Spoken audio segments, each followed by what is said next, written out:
하도급법은 제가 말씀드렸듯이 갑을관계, 즉 힘이 센 갑과 힘이 약한 을의 관계를 규율하기 위해서 만들어진 법이라고 했습니다. 근데 이 누가 힘이 센지 누가 힘이 약한지를 개별 거래마다 이거를 다 따져봐 가지고 결정하는 거는 공정거래법 영역이에요. 좀 더 범위가 넓은. 하도급법은 말씀드린 대로 특별법적 성격을 가지고 있기 때문에 기계적으로 판단을 해야 됩니다. 누가 더 힘이 센지 누가 더 약한지 이거를 판단하기 위한 기준이 기본적으로 법이 정한 기준은 뭐냐면 수급사업자는 원칙적으로 중소기업 기본법상의 중소기업이어야 됩니다. 대기업은 그러니까 수급사업자가 안 돼요. 개념적으로. 그러면 여기서 이제 많이 나오는 질문이 중소기업은 국내 기업입니까? 외국 기업입니까? 이 질문 많이 하세요. 근데 중소기업은 기본적으로 이제 우리 공정위도 그렇게 안내하고 있는 게 중소기업 기본법상 중소기업은 국내 기업입니다. 원칙적으로.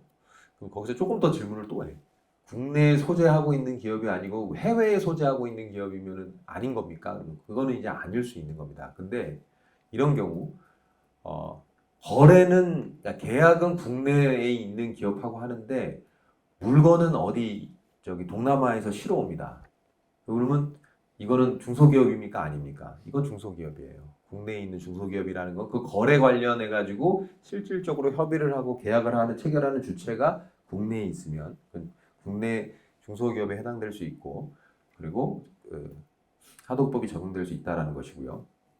중소기업 기법법상 중소기업은 보시면 아시겠지만 이제 규모 기준으로 해서 주된 업종별 매출액 기준이 딱 나와 있고요. 그리고 자산 총액이 5천억 원 미만이어야 됩니다. 근데 이 기준을 충족하더라도 일정한 경우에는 이 중소기업의 범위를 벗어나요.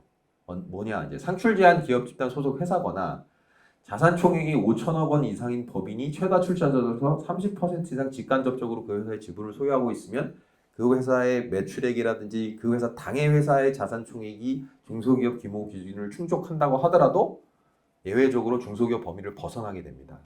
이거는 따져봐야 될 문제고요. 그 다음에 원사업자는 원칙적으로 대기업이어야 되고 대기업인 경우가 이제 원사업자가 될 수 있는 거고요. 상출 제한 기업 집단 내 계열 회사인 경우에는 당연히 대기업으로 취급이 되고요. 중소기업의 경우에도 이 수급 사업자인 중소기업보다도 직전 연도 매출액이나 시공 능력 평가액이 더 크면 원사업자에 해당될 수가 있습니다. 그러니까 그런 경우에 있어서는 원사업자에 해당될 수 있는데 다만 원사업자가 중소기업이긴 하는데 수급사업자보다 직전 연도 매출액이나 수급사업자의 매출액보다도 평가액이 더 크다고 하더라도 그 원사업자 자체가 되게 조그만한 경우가 있을 수 있어요. 예를 들어서 뭐 매출액이 뭐 30억 미만이라든지 시공능력 평가액이 45억 미만이라든지 그 원사업자 자체가 너무 작아. 그럼 그때는 그런 사업자들의 행위까지 내가 규제권을 발동해가지고 규제하는 건 적절치 않지 않습니까? 그런 경우에 있어서 이제 빠지게 되는 거죠. 그리고 수급사업자 중에 원칙적인 보호 대상은 중소기업인데 예외적으로 중견기업이 연 매출액 3천억 원 미만인 중견기업이 상출 제한 기업 집단 소속 기업이나 상출 제한 소속 기업이 아니면서 연 매출액이 2조 원을 초과하는 기업. 그러니까 중견기업이 자기보다도 월등히 더 큰 기업하고 거래를 하는 경우에 있어서는 일부 규정, 하도급법이 적용되는 데 있어서 일부 규정에 한해서는 하도급법의 그 규정을 따르도록 돼 있습니다. 대표적인 경우가 이제 대금 지급과 관련해 가지고 목적물 수령일로부터 60일 이내에 돈 주도록 돼 있는데 이 중견기업과 관련해서도 그 규정은 일정한 대기업하고 거래할 때는 적용될 필요가 있다라는 판단 하에 법에 이렇게 도입이 됐습니다. 예전에 이 중견기업이 입법안이 나왔을 때 그냥 하도급법 적용 요건으로서 중견기업이 다 들어가야 된다. 이렇게 입법안이 나왔던 적도 있었어요. 그래서 막 그때 기억이 납니다. 막 난리가 났어요. 그러면 너무 범위가 넓어진다. 보호해야 될 필요도 없다. 그래가지고 막 진통을 거듭하다가 결국은 대금지구와 같은 일부 조항들에 대해서만 중견기업을 보호하자. 이렇게 해서 법이 이렇게 정리가 된 거예요.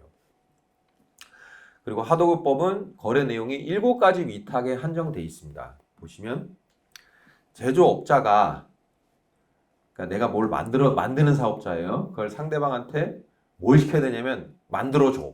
제조 위탁. 그리고 제가 뭘 판매하는 사업자예요. 근데 날 위해서 만들어줘. 또 제조 위탁. 이런 경우에 적용이 되는 겁니다. 예를 들어서 유통 채널인 이마트가 PB 상품을 만들어요. 나의 프라이빗 브랜드의 그 상품을 만들어서 나를 위해서 이런 거를 만들어줘. 그러면 이제 판매업자가 만들어 달라고 시키는 거죠. 그럼 판매업자의 제조 위탁에 해당되는 것입니다. 그리고 수리업자의 경우에도 수리 위탁 또는 제조 위탁을 하면 적용이 되고, 건설업자의 경우에도 건설 위탁이나 제조 위탁의 경우에는 적용이 됩니다. 그리고 용역업자가 용역 위탁을 해야 됩니다. 그리고 그 업에 따른 위탁을 하는 경우로 제한이 됩니다. 이게 무슨 말이냐면, 예를 들어서 제가 이 물을 만들어서 파는 업자입니다. 그러면 이 물이라는 이 삼다수라는 물의 요 뚜껑도 만들어야 되고, 요 플라스틱 이것도 만들어야 되고, 요 라벨도 만들어야 됩니다. 그래야 제가 이걸 팔 수가 있어요, 이렇게. 근데 그러면 업에 따른 위탁이라는 건 뭐냐면, 이걸 내가 만들어서 팔아야 되는데, 그거를 일부를 아웃소싱 줘가지고 이거를 하는 데 있어서 필요한 것들을 나한테 만들어줘. 라면 업에 따른 위탁이 돼요. 이 업을 내가 하는 데 있어서 필요한 업무를 위탁을 하는 거니까. 근데 이런 경우를 상정할 수가 있습니다. 이걸 내가 만들고 싶은데 내 공장에서 기계를 돌려가지고 이걸 만들고 싶어요. 그래서 기계를 삽니다. 외부로 또 만들어 달라 그래가지고.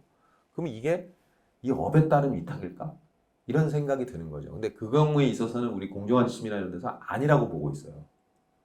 그러니까 이런 그 모호한 영역이 좀 있어가지고 업에 따른 위탁이 뭔지를 판단하는 데 있어서도 어려움이 좀 있을 수 있기 때문에 기본적으로 아까 말씀드린 대로 협력업체의 거래를 하도급법으로 적용될 수 있는지가 모호한 경우가 많이 있을 수 있고, 일반적으로 업에 따른 위탁을 이해하는 데 있어서 가장 쉬운 건 부품 자동차로 따지면 모듈, 이런 완제품으로 따지면 그 중간품, 부속품 이런 것들을 만들어 달라고 하는 경우가 업에 따른 위탁에 포섭되는 경우라고 보시면 될 것 같아요. 또 반대로 판매업자가 외부 업체한테 여기 나 판매해야 되는데 사람들 좀 와가지고 내 물건 좀 판매하게끔 시켜줘. 이거는 판매업자가 뭘 위탁한 겁니까? 인력을 파견해서 나한테 인력이 와서 사람들이 여기서 노동을 해줘라는 용역을 위탁을 한 거예요, 그때는. 그렇게 되면 판매업자의 용역 위탁이 돼버리니까 이 범위에 포섭이 안 됩니다.